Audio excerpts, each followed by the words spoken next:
여러분, 오늘이 10월 첫 주일입니다. 부흥의 외식을 통해서 은혜 받았으니 오늘부터 우리 집밥 나누는 시간에도 오후 시간 수요일 날 새벽 여러분 늘 새로운 은혜를 더해 주실 줄로 믿습니다. 여러분, 우리가 이 세상에 살고 있는데요, 이 세상에 살고 있는 모든 사람들은 부모님을 통해서 출생하여 시작을 했습니다.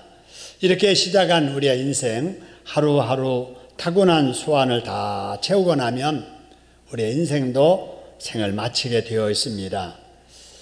그런데 우리 개개인의 이러한 인생의 시작과 과정과 끝만 있는 것이 아니고 이 세상의 역사도 꼭 같습니다.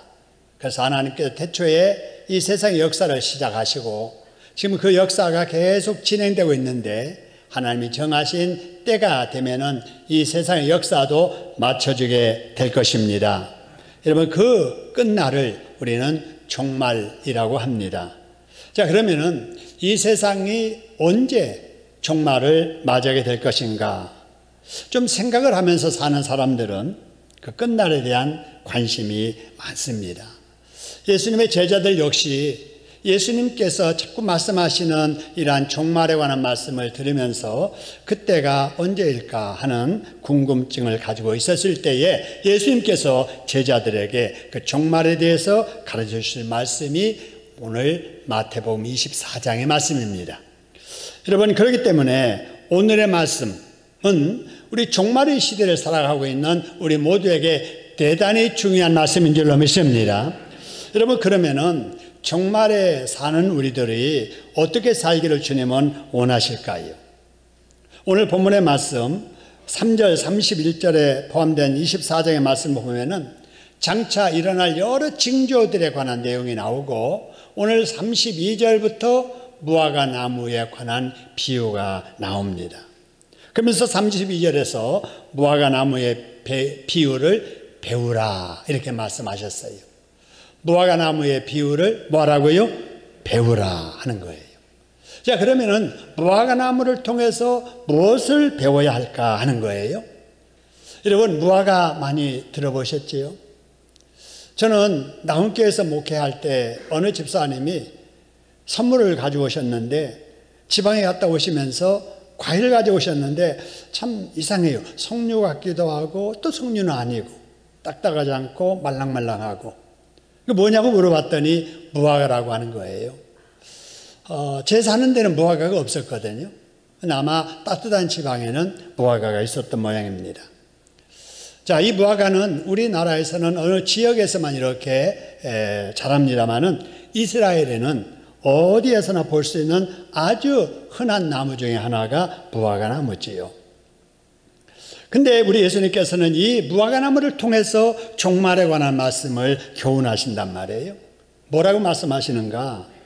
무화과 나무 가지가 물이 올라서 연해지기 시작을 하고 또 없던 잎의 나무 가지에서 잎사귀가 나오기 시작하는 것을 보면 농한기를 잠시 쉬던 농부들이 이제는 농사철이 시작되는구나 하는 것을 알아차리고 농사 준비하는 것처럼 자연의 변화를 보면서 계절의 변화를 깨달아서 할 일을 찾아 하는 것처럼 예수 믿는 우리 성도들도 시대를 분별할 줄 알아야 된다는 겁니다. 할렐루야. 여러분, 무화과 나무 가지가 연해지고 물이 오르고 없던 가지에서 이파리가 이렇게 나오면 그것을 보면서 이제 우리가 농사 준비해야 될 때가 됐구나 하고 깨닫는 농부는 1년 농사 잘할 농부지요. 근데 그걸 보면서도 깨닫지 못하는 농부는 1년 농사도 제대로 하지 못하는 어리석은 사람일 거예요. 여러분, 그러면 우리는 어떤 사람들인가? 우리도 농사하는 사람들이잖아요. 자식 농사한다고 하잖아요. 우리 인생 농사하는 겁니다. 연장적 없는 인생을 살고 있어요. 세상의 끝날을 향해서 달려가고 있습니다. 그런데 여러분, 그 끝날에는 누구나 심판대 앞에 서서 심판을 받게 될 거예요. 그 결과에 따라서 칭찬을 듣든지 책망을 듣든지 복을 받든지 벌 받든지 영생복락 누리는 영원한 이러한 천국에 들어가든지 죽을 자유도 없는 지옥에 가서 영벌받든지 하게 될 거예요. 그 끝날의 말입니다.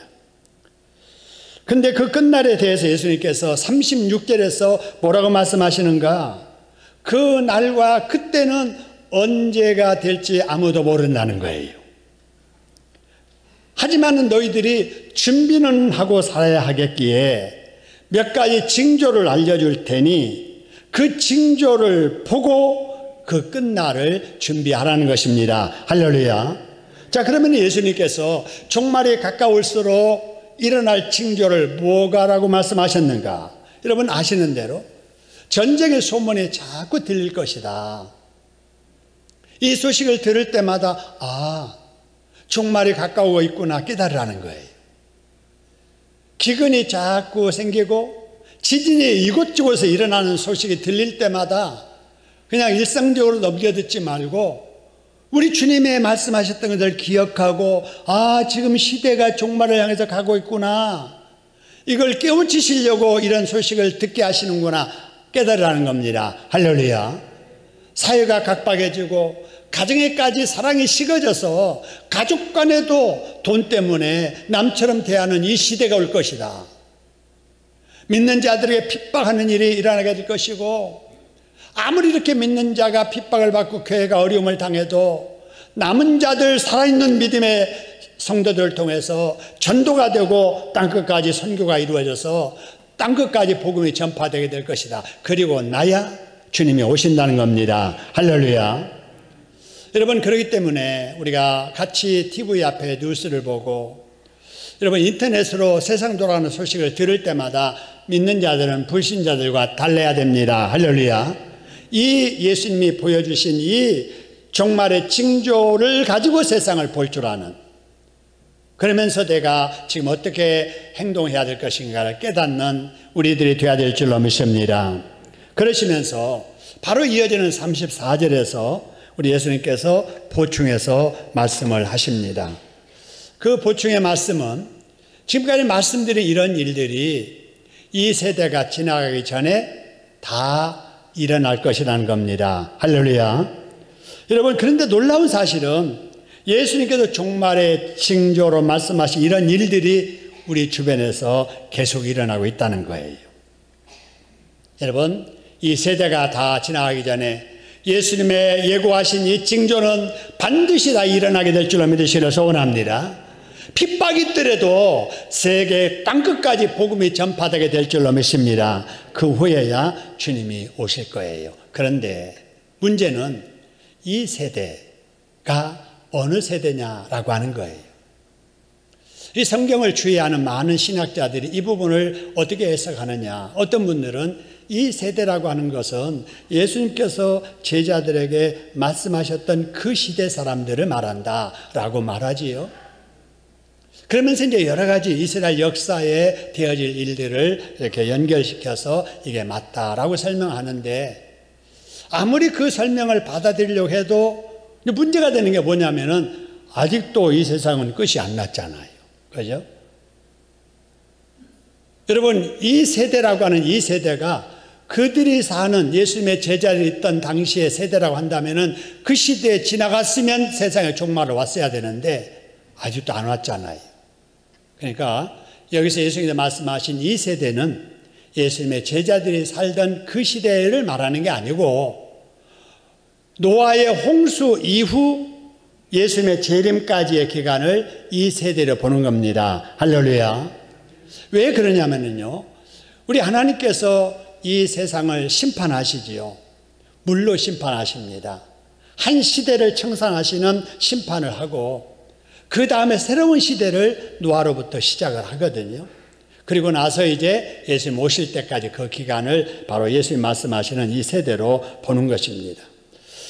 자, 그러므로 노아의 홍수부터 시작된 이 세대는 지금 우리 중에 계속되고 있고 예수님의 종말의 징조로 말씀하신 여러 징조들은 실제로 지금도 이 땅에 계속해서 일어나고 있지만 앞으로 점점 더 자주 일어나게 될 것입니다.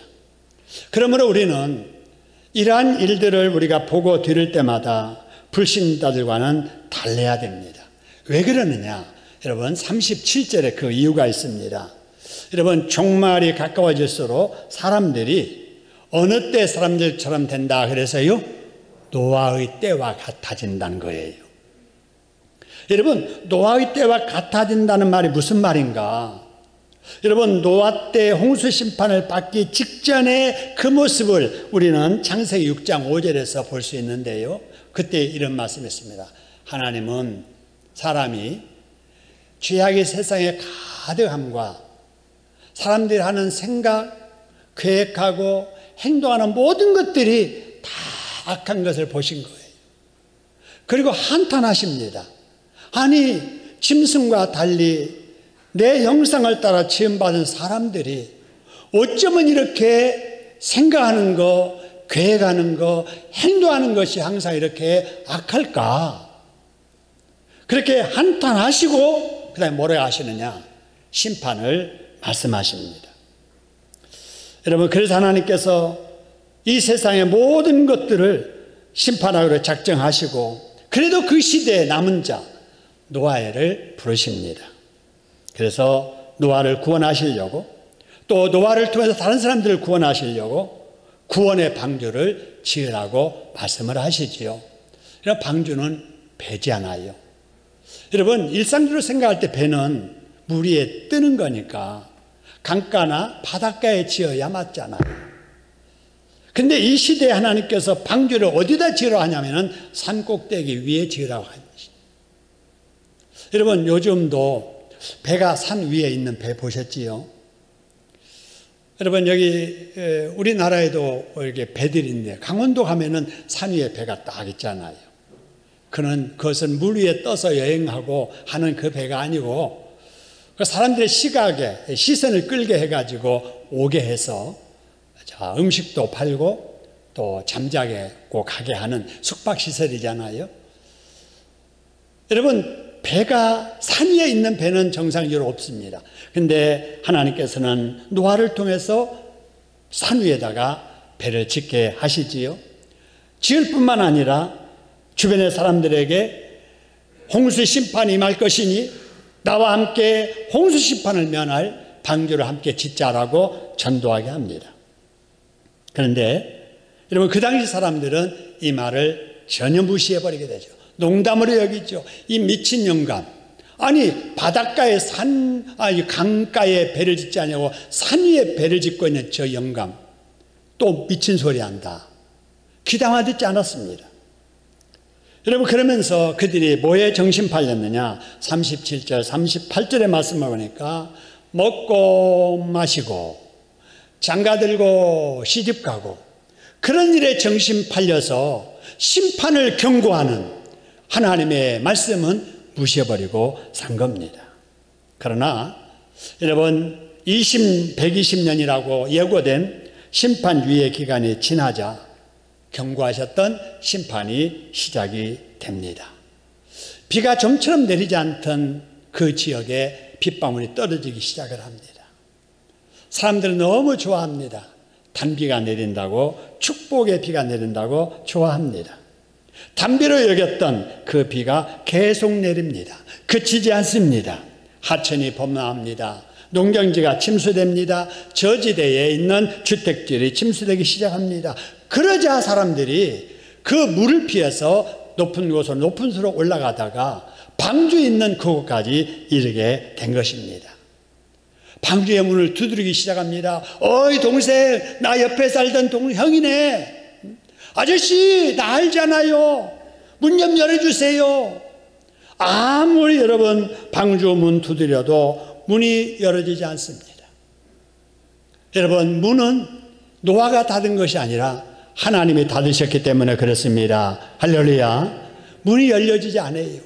그전에는 항상 열려 있었던 문, 누구나 들어갈 수 있었던 방주였지만은 심판의 유예 기간이 끝나자 열렸던 문은 닫히게 되고 닫힌 문은 누구에게도 열어주지 않았습니다. 그래서 그 시대에 살아날 수 있는 복음을 들었던 노아 시대의 모든 사람들 하나님의 말씀을 무시하면서 홍수 심판에 다 죽고 말았지요. 여러분 이 시대가 어느 시대냐? 홍수 직전의 시대와 똑같습니다. 여러분, 이 시대에 죄인이라도 망할지라도 살 길을 주시기 위해서 지역마다 여러분 방주 같은 교회를 세워주신 줄 믿습니다. 교회 문이 다 열려 있습니다. 누구든지 원하면 들어갈 수 있습니다. 들어가기만 하면은 복음 듣고 예수 믿어서 구원받고 하나님의 자녀가 되고 근생과 내세에 복을 받을 길이 열려 있습니다. 할렐루야. 근데 어떻습니까? 전도해보면 아시지요? 우습게 여깁니다. 귀담아 듣지 않습니다. 전도지 버리고 갑니다. 여러분, 주어도 받으려고 하지 않습니다. 죄를 회개라고 하면은 무슨 말을 그렇게 함부로 하냐고. 내가 무슨 죄를 지었길래. 죄를 지었으면 당신들아 지었지. 나 죄 지은 거 없어. 말 함부로 하지 마. 여러분, 그렇게 오히려 호통치는 사람들이 많이 있잖아요. 여러분, 예수님께서 말씀하시기를 앞으로 종말의 때에도 노아의 때와 같은 일이 일어날 것이라고 했는데 지금 여러분 그런 일들이 우리 주변에서 일어나고 있지 않아요. 그렇기 때문에 말세의 성도라면은 무화과 나무가 변하는 것을 보고 한 해 농사를 잘 준비해야 되는 것처럼 과거에 있었던 노아의 시대의 홍수 심판을 통해서 이 세상 종말의 때가 어떨 것인지를 깨달아야 할 줄로 믿으시기를 소원합니다. 여러분, 지금은 어떻습니까? 너무나 살기가 편한 시대입니다. 너무 편리한 시대입니다. 여러분, 놀기 너무나도 좋은 시대입니다. 너무 편하게 살 수 있는 시대, 너무나도 풍족한 시대에 우리는 살고 있습니다. 할렐루야. 조선시대에 우리 조상들이 왕궁처럼 여겼던 그 생활을 우리가 지금 살고 있는 거예요. 배고픔을 모르고 살고 있습니다. 여러분, 우리가 너무 고단백질, 고영양분을 섭취해서 그거를 그냥 태우느라고 없애느라고 여러분 열광이잖아요. 여러분, 우리가 이런 시대에 살면서 꼭 기억해야 될 것은 배고팠던 그 시절을 잊어서는 안 됩니다. 할렐루야. 얼마나 힘들게 살았던 것인가를 우리는 잊으면 안 된다는 거예요. 그때를 생각해야 됩니다. 돈만 있으면 모든 것이 다 된다는 그런 생각 가지고 살면 안 돼요. 돈의 끝은 멸망이고 지옥입니다. 할렐루야. 쾌락에 여러분 물질 만능주의에 여러분 취해서 하나님의 음성을 농담으로 여기는 노아의 시대의 사람들처럼 살면 안 된다는 사실이에요. 여러분, 우리나라에 살고 있는 외국 근로자들, 그들의 일평소원이 뭔 줄 아십니까? 나도 영주권 하나 받았으면 좋겠어.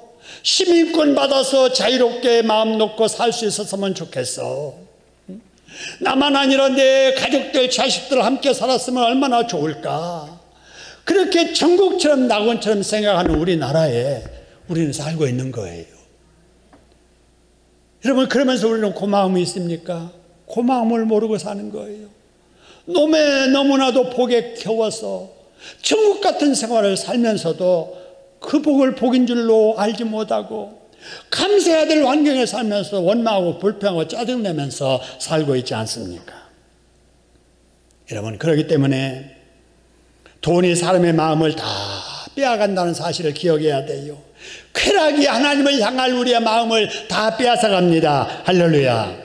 그래서 불신자들은 두말할 것도 없지, 우리 믿는 성도들까지도 하나님을 향한 마음이 이전과 같지 않습니다. 생명처럼 여기며 지켜왔던 주일 성수의 마음도 코로나 시대를 겪으면서 다 약해져 버렸고 예배자를 잃어버린 사람들도 있고, 그렇게 밤마다 하나님 앞에 부르짖었던 기도도 식어지고 전도의 열정도 식어지고 있습니다.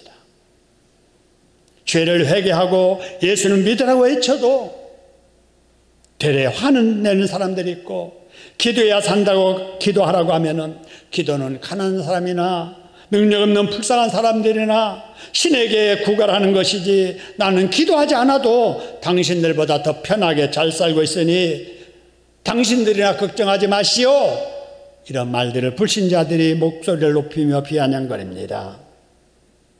여러분, 요즘 주변을 보세요. 아무리 경제가 어렵다고 해도 음식값이 비싼 식단일수록 번호표 들고 기다리고 있습니다. 연휴가 되면은 항공권을 구하기 어렵고 숙박업소에 여러분 예약하기도 힘든 시대에 살고 있어요. 그러면서도 죽겠다는 거예요. 경제가 어렵다는 거예요. 많은 사람들이 지금 본분을 잃어버리고 있습니다. 제정신을 갖고 살고 있지 못합니다. 그래서 이 하나님께서 베드로서 4장 7절에서 이런 말씀하십니다. 우리 같이 한번 읽어보도록 하겠습니다. 시작. 만물의 마지막이 가까웠으니, 여러분 만물의 마지막이 가까웠음을 믿으시기를 소원합니다. 종말의 때가 이르렀다는 거예요. 말세의 지말이라는 거예요. 예수님 곧 오신다는 겁니다. 할렐루야. 그러므로 어떻게 살아야 되는지 같이 한번 읽어보시다. 시작. 그러므로 너희는 정신을 차리고 근신하여 기도하라. 할렐루야. 하나님께 이 시간에 우리에게 주시는 엄한 말씀인 줄로 믿으시기를 소원합니다. 정신 차려야 됩니다. 근신해야 됩니다. 깨어 기도해야 됩니다. 할렐루야. 우리는 육체를 가지고 이 세상에 살고 있기 때문에 먹어야 살지요. 입어야 살 수 있습니다. 성인이 되면은 이성도 알고 관심 갖고 또 연애도 하고 또 장가하고 시집도 가야 되는 것은 우리 일상이에요. 당연히 그래야 되지요. 자식도 낳고 살림살이도 해야 되고 또 리프레시 하기 위해서 새로운 여행도 해야 되고 놀기도 해야 되고 세상의 즐거움도 누리며 즐기며 살아야 합니다. 삶이 할 수 있는 일이고 삶이 마땅히 해야 될 일임에도 불구하고 우리가 정신 차리지 아니하면 마귀는 이런 일들을 하나님보다 더 우선하게 한다는 사실입니다. 할렐루야. 이게 문제예요. 마귀는 자꾸 다음에 교회도 오늘 아니어도 다음 주도 있어. 올해 봉사만 할 수 있는 게 아니야. 내년에 해도 돼.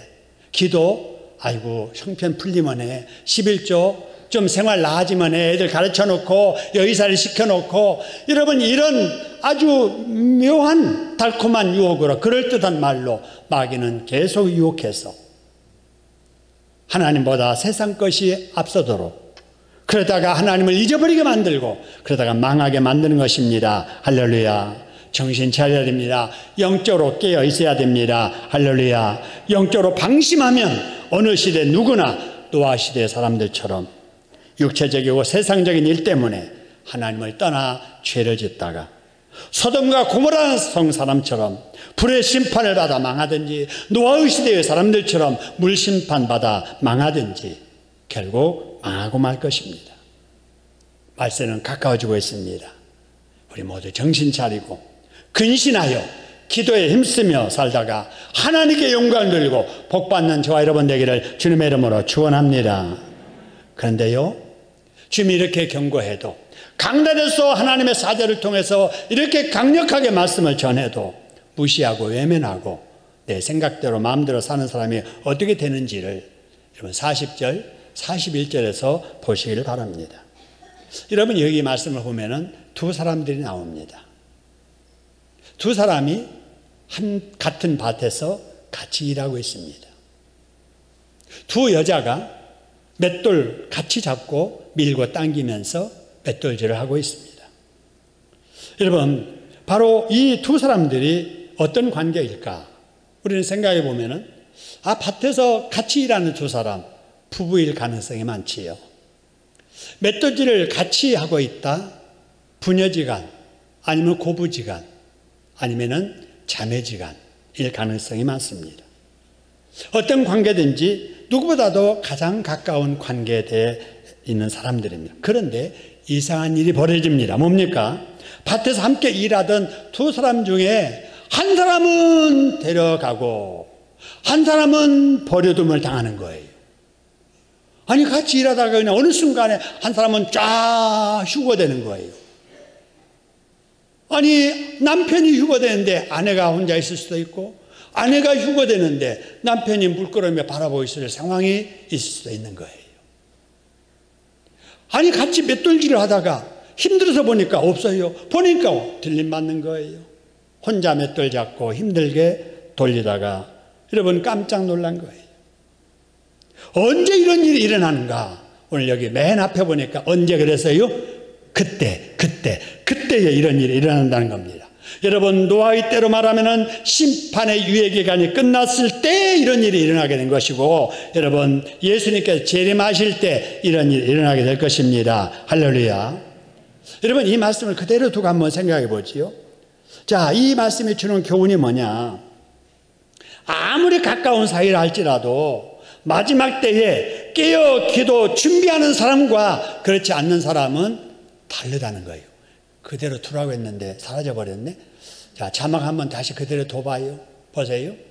여러분, 아무리 가까운 사이라도 마지막 때에 기도로 준비하는 사람과 기도로 준비하지 않는 사람은 같다고요? 다르다고요? 다르다는 거예요. 여러분, 인생의 마지막 가는 곳이 다른 거예요. 준비하는 사람이 가는 곳하고 준비하지 않는 사람이 가는 곳하고는 다릅니다. 인생의 마지막 가는 길은 누구의 덤으로 갈 수 없다는 사실을 우리에게 보여줍니다. 여러분, 어떤 사람한테 전도했더니요, 아이고, 우리 아내가 교회 열심히 다녀요. 당신도 다녀야 됩니다. 예수 믿어야 되죠. 아이고, 나는 바빠서 못 나가니까 나를 위해서 열심히 가서 기도하고 나를 위해서 열심히 헌신하는 내 아내 갈 때, 아니, 나 버려두고 가겠어요? 혼자 가더라도 주님께서 네 남편 데려오라고 해서 아내 덕에 나는 천국 갈 겁니다. 여러분, 이런 생각하는 거예요. 여러분, 우리는 신앙생활을 대신해 줄 수 없는 거예요. 가정에서 그럴 수 있죠. 나는 바빠서 못 가니까 당신이 오늘 내 대신 가. 여러분, 예배를 대신해서 드릴 수 있습니까? 아니잖아요. 여러분, 믿음도 각자의 믿음으로 구원받습니다. 할렐루야. 응답도 각자의 기도로 각자 응답받는 겁니다. 할렐루야. 천국도 각자의 믿음으로 가는 거고, 상급도 각자의 공을 따라서 상을 받는 거지, 누구 덕에 구원받고 천국 가고 상 받고 그럴 수 없는 것입니다. 여러분, 우리는 믿어도 각자 믿어야 됩니다. 할렐루야. 봉사도 각자 해야 되는 거예요.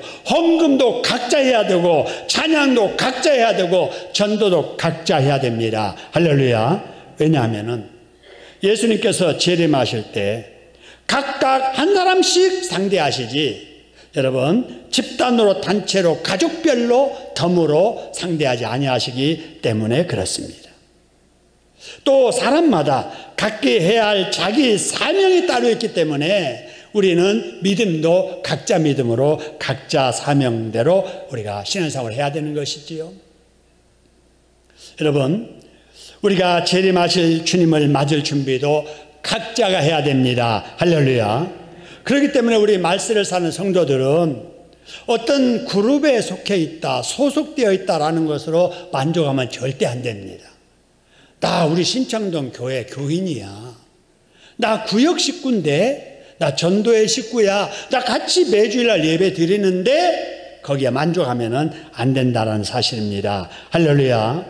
여러분, 우리는 마주 앉아 함께 맷돌질 하는 것 같아도 기름 준비를 한 사람만 들림을 받습니다. 할렐루야. 신앙생활에 합격한 사람만 들림을 받는 거예요.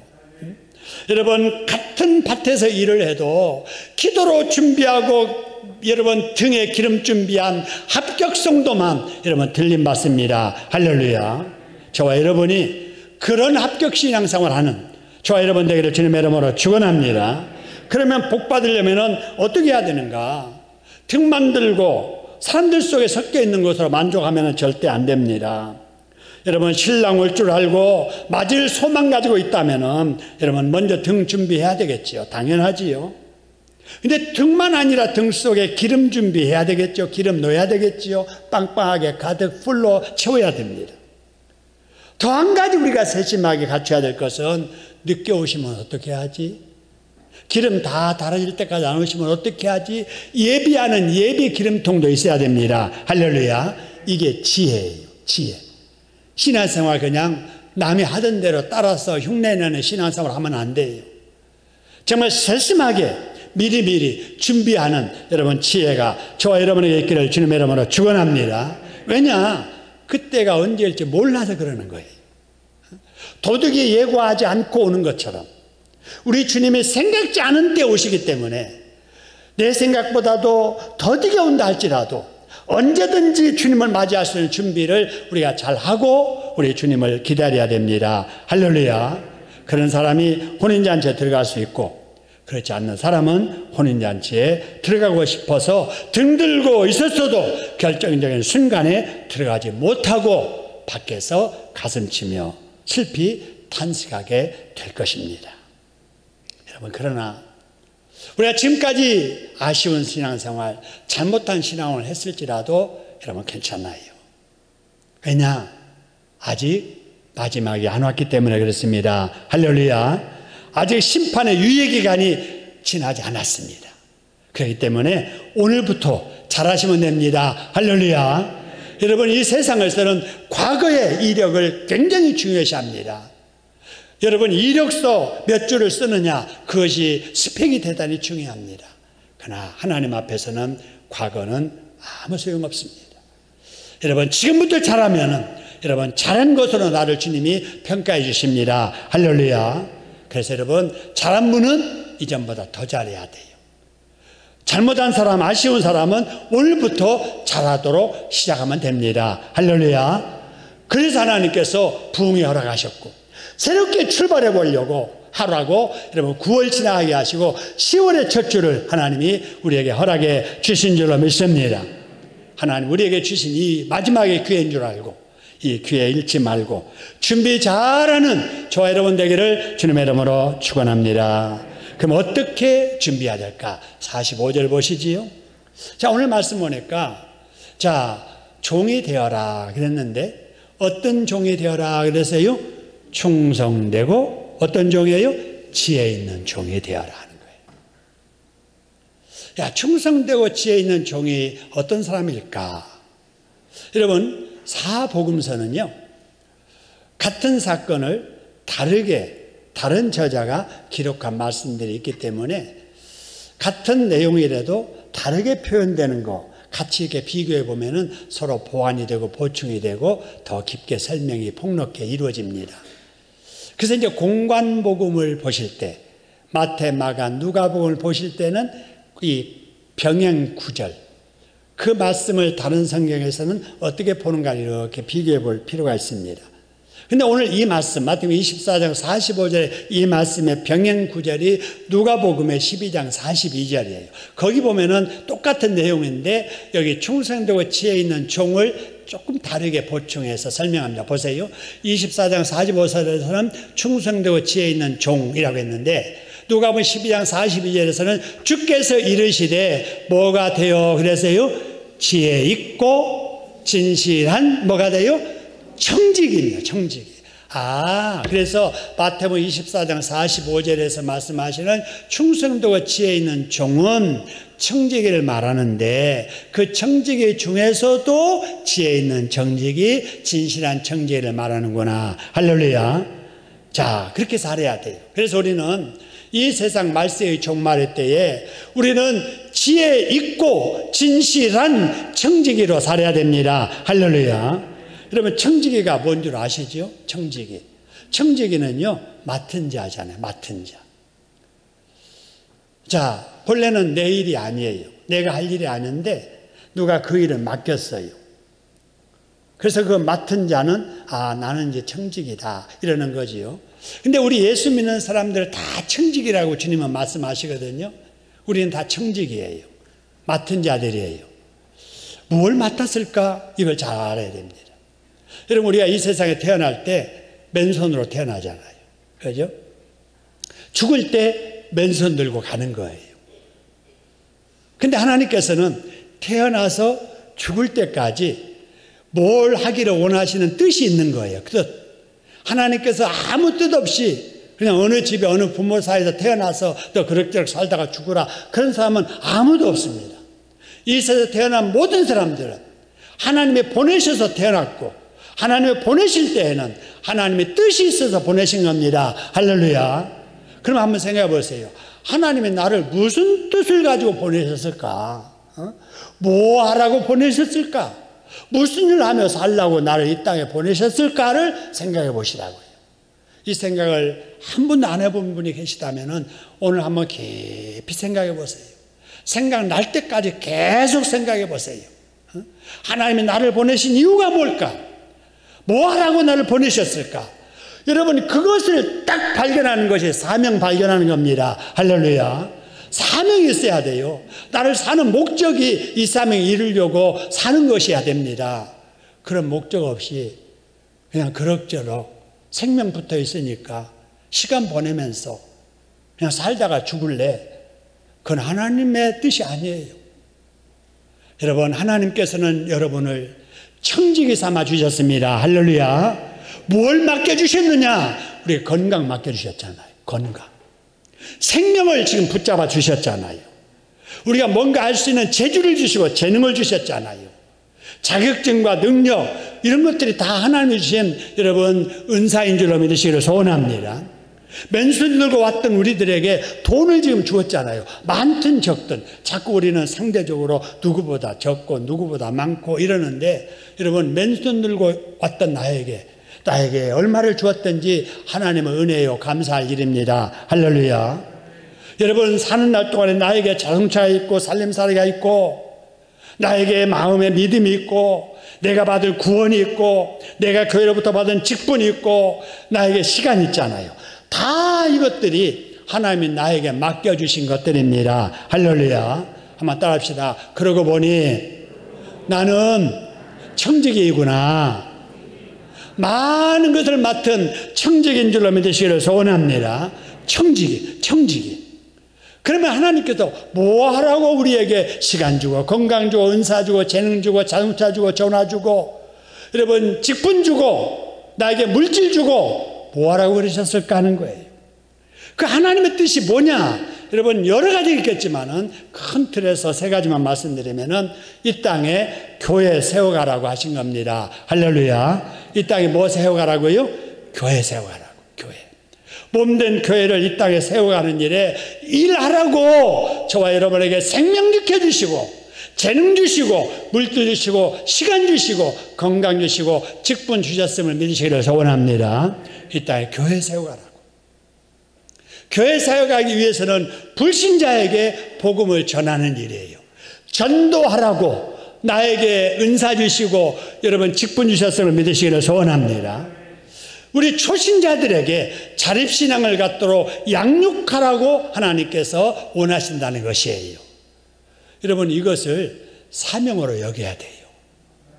그런데 이런 것을 한 번도 생각하지 않은 분들이 있다면 지금부터 이런 생각을 해야 돼요. 교회 세워나가는 것은 전도사들이나 목사가 하는 일이지 잘못된 생각이에요. 전도는 은사 받고 시간 있고 말 잘하고 재능 있는 사람들이 하는 일이지 아니에요. 여러분 우리 모두는 이 땅에 하나님의 교회를 세울 사명이 있는 줄로 믿으시기를 소원합니다. 불신자들에게 전도하라고 우리를 세워주신 줄로 믿으시기를 소원합니다. 믿지 않는 가족들 팀에 나만 유독 외롭게 신앙생활하라고 왜 하셨을까? 여러분의 가족 구원을 위해서 여러분을 선교사로 세워주신 겁니다. 할렐루야. 이걸 사명으로 알고 어떻게 하면 내가 우리 가족들 형제들을 주님 앞으로 인도할까? 이 고민을 하면서 신앙생활을 해야 돼요. 이게 지혜예요. 이게 충실하는 거예요. 이게 하나님을 기뻐하게 해드리는 겁니다. 할렐루야. 이런 일들을 우리들이 지금까지 잘하고 있습니다. 우리 전도하는 성도님들이 이런 일을 하고 있고 주일학교 교사들이 이런 일을 하고 있고 우리 교육자들과 우리 장로님들이 이런 일을 하고 있고 우리 권사님들과 집사님들 이런 일들 우리가 잘하고 있고 우리 가정에서 믿음으로 자녀들을 키우려고 애쓰는 부모님들이 지금 이런 일을 하고 있는 겁니다. 여러분 그래서 여러분 우리가 하나님 앞에 믿음 생활 잘 하다가 주님이 이 땅에 재림하는 날 오늘 여기 본문의 말씀처럼 들림받는 그 순간에 우리 모두가 들림받는 복받기를 주님의 이름으로 축원합니다. 나만 아니라 내 자식들도 같이 들림받을 수 있도록 나만 아니라 내 배우자 함께 들림받을 수 있도록 나만 아니라 나를 사랑하는 이웃들도 친구들도 함께 들림받을 수 있도록 우리가 그렇게 신앙생활을 잘해야 될 줄로 믿습니다. 그래서 여러분 종말의 때에 정말 사는 날을 따라 우리 하나님께 은혜 받고 복을 받아서 멋있게 보람되게 성도답게 살으셔서 하나님께도 영광을 돌리고 여러분, 우리 자녀들, 이웃들에게도 우리 하나님의 복을 나눠줄 수 있는 축복의 통로로 살아갈 수 있는 저와 여러분 다 될 수 있기를 주님의 이름으로 축원합니다.